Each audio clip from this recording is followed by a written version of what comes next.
What's up, boys? It's Dual Factor once again with another video, and this time it's going to be a retro deck profile. For those of you who have been following the channel, you know we've been playing 2014 Nationals format, and the first couple matches I recorded were Mythic Rulers versus Sylvans. I will attempt to get the Sylvan deck profile for you guys if you want to see it, but today I'm going to give you the Mythic Ruler deck profile because that's what I was playing. And you're probably going to see more of these just because 2014 format, or 2014 Nationals format, is one of my favorite formats to ever play the game, and I have a couple buddies who like playing it. So we're going to start posting some of those matches because they're a little bit more interesting than the current Yu-Gi-Oh! TCG. I'm still going to be posting matches of those, but we're going to try to get some more retro formats in there for you. But today, we're going to show you this. For those of you who actually got to play during that time, this will just be a blast for pass for you. And then for those of you who didn't, you get to see how Yu-Gi-Oh! Was played kind of before Master Rule 4, Master Rule... Actually, this was before Master Rule 3, because you get to draw 6 cards per turn. There's no pendulum monsters, etc., etc. So without further ado, let's go ahead and get into the deck profile. So during this format, you had one of each Dragon Ruler. So you had black... let's see if I can get it a little... You had one Blaster, Tidal, Tempest, and Redux. For those of you who don't know, Mythic Dragon Ruler is just one of my favorite decks of all time. Like, it was my favorite Tier 0 format, easily. But you had one of each ruler. Even though the rulers were at 1 at the time, they were still really, really powerful. And a lot of decks were attacking one of each of them. Quick rundown. Each ruler can be special summoned by banishing two dragons from your hand or graveyard, or 2 of the same matching attribute. So, like, Redux can banish Earth and a Dragon, Tempest, and so on and so on. And then when they're banished, they can search a copy of each dragon of the according attribute.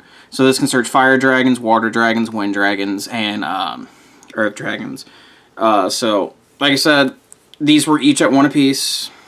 And then you played 1 of each. And then you played a lot of dragons to supplement it. So we played 2 copies of Blue Eyes White Dragon and 2 copies of White Stone Legend. It was kind of a unique draw engine you could put into the deck because you played 2 cards of Constants, 2 trade-in.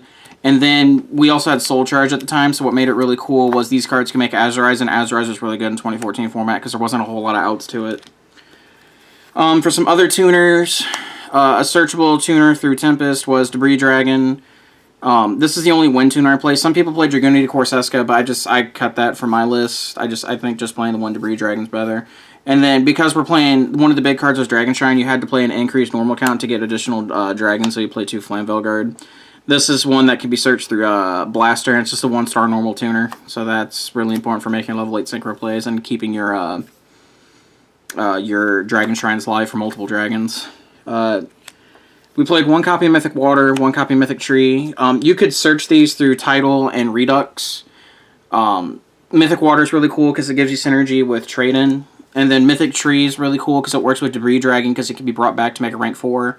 And then Mythic Tree can also work with Tidal to make rank 7s, or work with Mythic Water to make rank 8s. So that's really cool.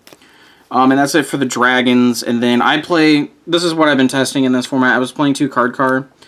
In a lot of the videos, the 2 matches you hear me whenever I played Card Car, you hear me say Don't Embellishment Theory.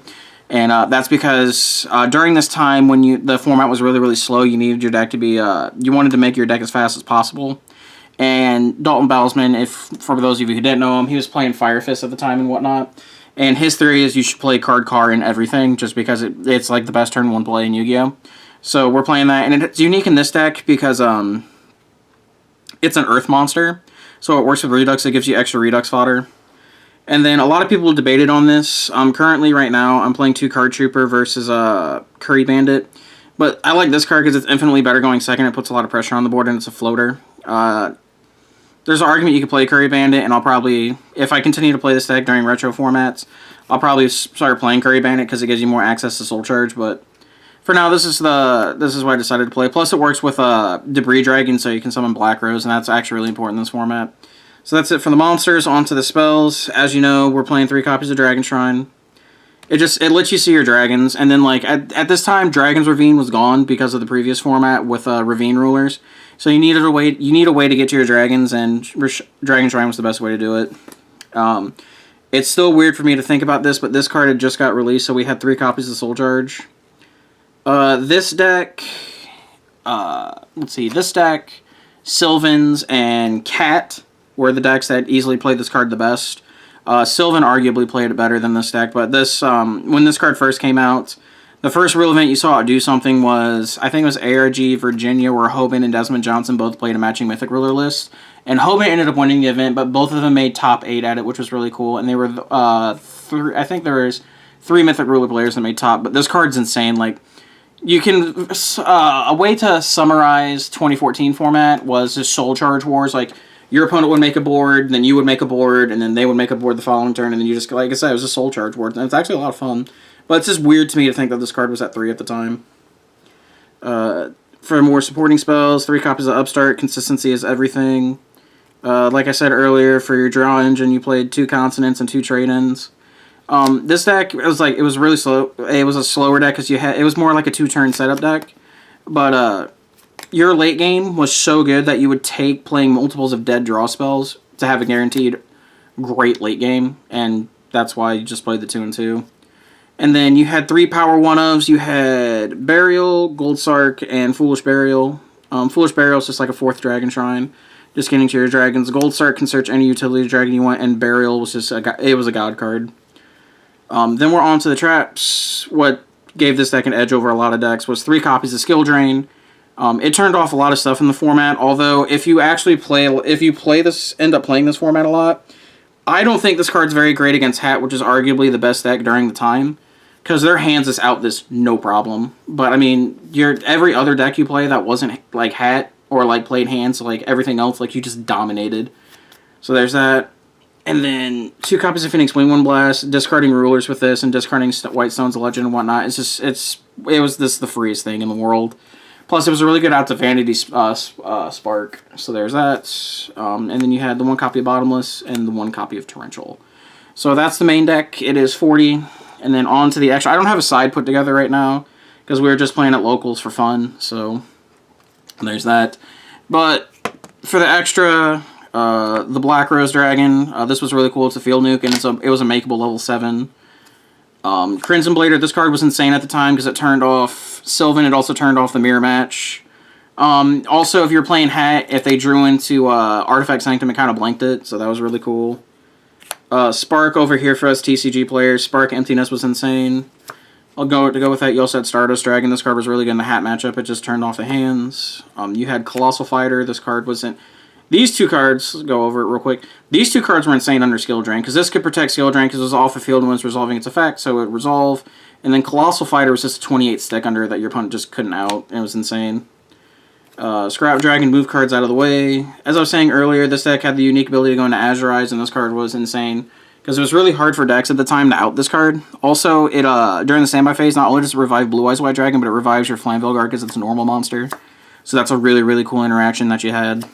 1 copy of Star Eater. This card was really, really hard for decks to out. It was just like it was 3,200, and you couldn't do anything to it during the battle phase. So like it was just insane. To the XYZs, we played 1 rank 4 and Excitonite. Like I said, you can make this with Debris Dragon Mythic Tree, so that was a really cool interaction. Most notably, it honestly just never resolves, but the threat of it being in your extra deck makes your opponent play completely differently against you.